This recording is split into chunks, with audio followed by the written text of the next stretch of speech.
You ever have an idea so good you are certain it will change everything, only to watch someone else get rich from it? I never imagined myself sharing this, but it has been eating at me for years. The frustration, the disbelief, and, oddly enough, a strange sense of satisfaction. Some time ago, I created something simple yet incredibly useful. I believed it could make life easier for millions of people. But when I pitched it, companies dismissed me without hesitation. They called it unnecessary, impractical, and a waste of time. Now, that same idea is everywhere. It has made millions. The only problem? Someone else is profiting from it. I still remember the exact moment I came up with the idea. It was not some grand eureka moment, no flash of divine inspiration. It was just another frustrating afternoon, dealing with a problem that should have had an easy solution, but did not.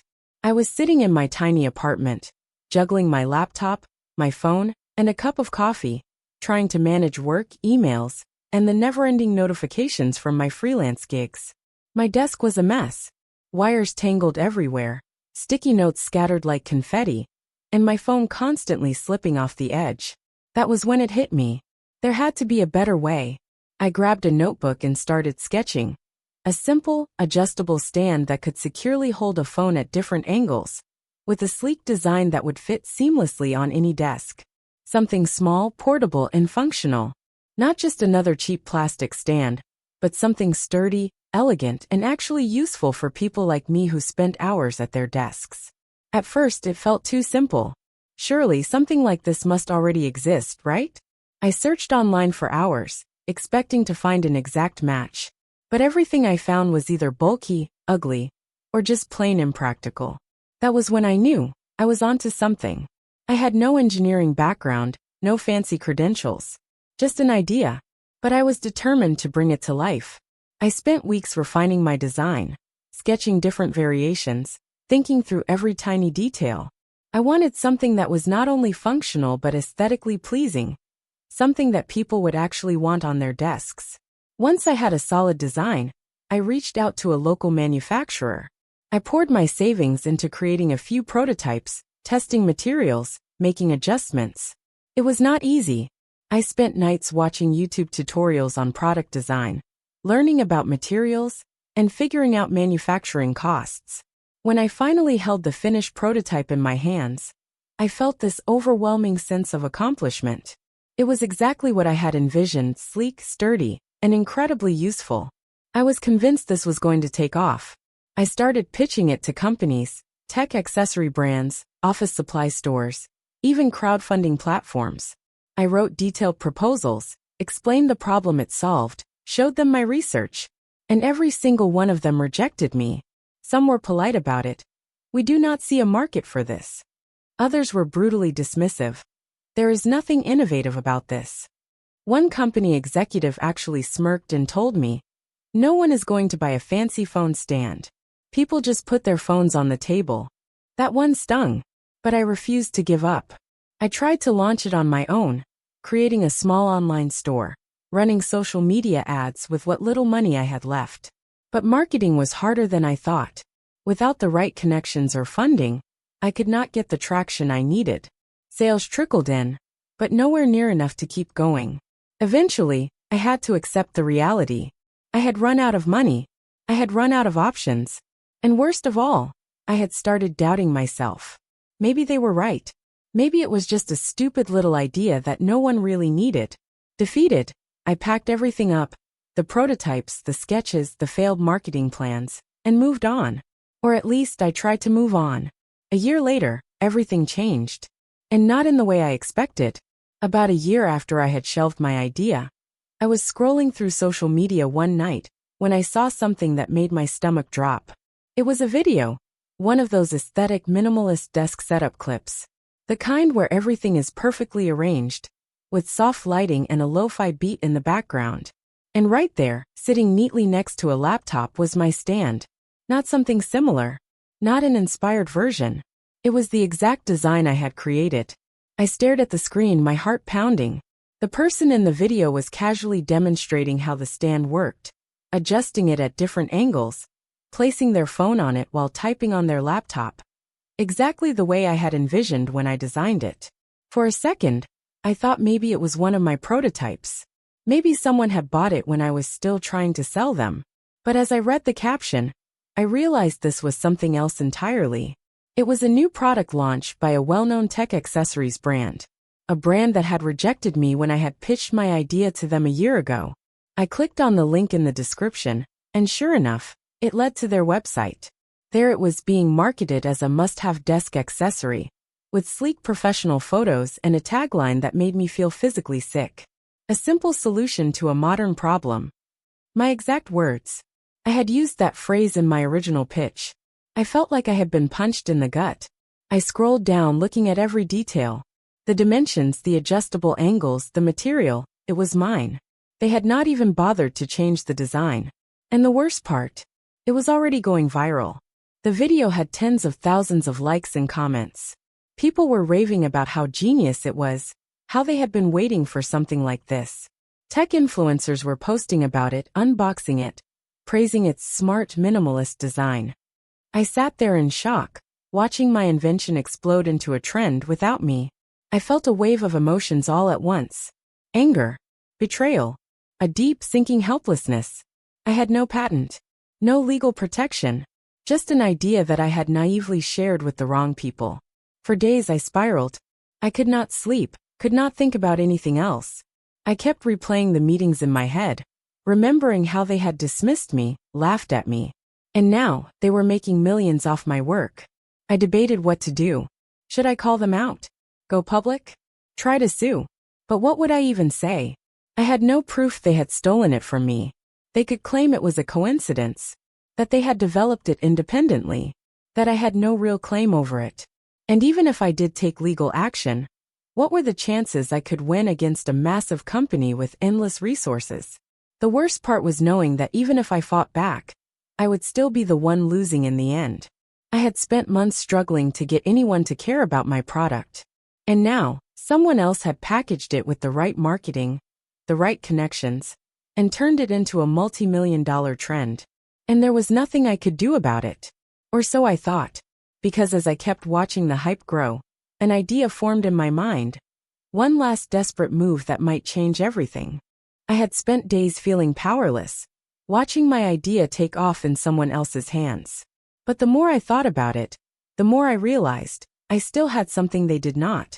They might have stolen my design, but they did not have my story. I knew the internet thrived on authenticity. People loved an underdog. And if there was one thing social media was good at, it was exposing shady business practices. So, instead of sitting back and letting them win, I decided to take control of the narrative. I started with a simple post. I shared pictures of my original sketches, my prototypes, even old emails where I had pitched my idea to companies, including the one that had rejected me.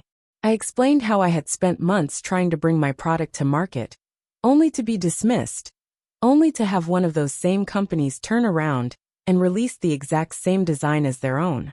I did not name the company outright. I did not have to. The internet did what it did best. Within hours, my posts started gaining traction. People compared my sketches to the company's product photos, pointing out how eerily identical they were. Users began digging through records, looking for any sign of when the company had first developed the product. Then a few influencers caught on. Some of them had already been promoting the stand, but after seeing my post, they switched sides. They started calling out the company for stealing from an independent creator. People were tagging the brand in comments, demanding answers. And then the tipping point. A well-known tech reviewer with millions of followers made a video about my story. He laid out all the evidence, showing my early designs, my failed pitches, and how my product had suddenly appeared under this major brand's name. It exploded. The company was flooded with backlash. Their social media pages were bombarded with comments accusing them of theft. People were canceling orders. Influencers were cutting ties, and suddenly, what had been their golden product launch turned into a PR disaster. And that was when they finally reached out to me. The email was carefully worded, corporate polished, pretending to be concerned about my claims. They insisted the product had been developed in-house, and that any resemblance to my design was purely coincidental. But they must have known I was not buying it. Because at the end of the email, they made an offer. A settlement. A lump sum of money for me to walk away and stop talking about it.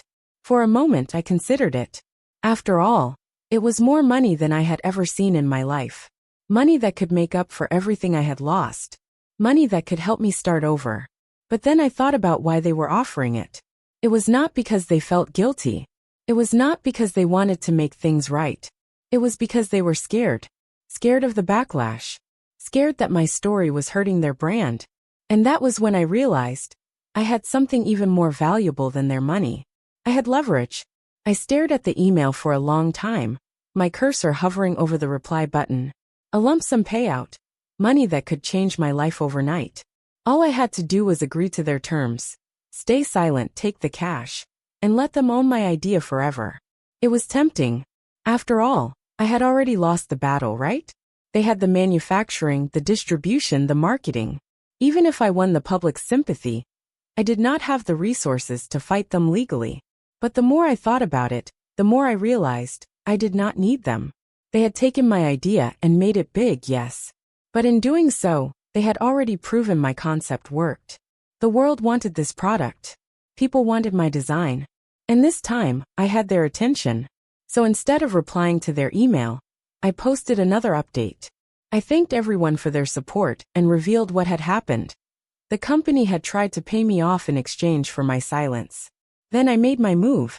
I announced that I would be launching my own version of the product. The original version, designed by the person who actually created it. I shared links to a crowdfunding page, offering early access to anyone who wanted to support me. The response was instant.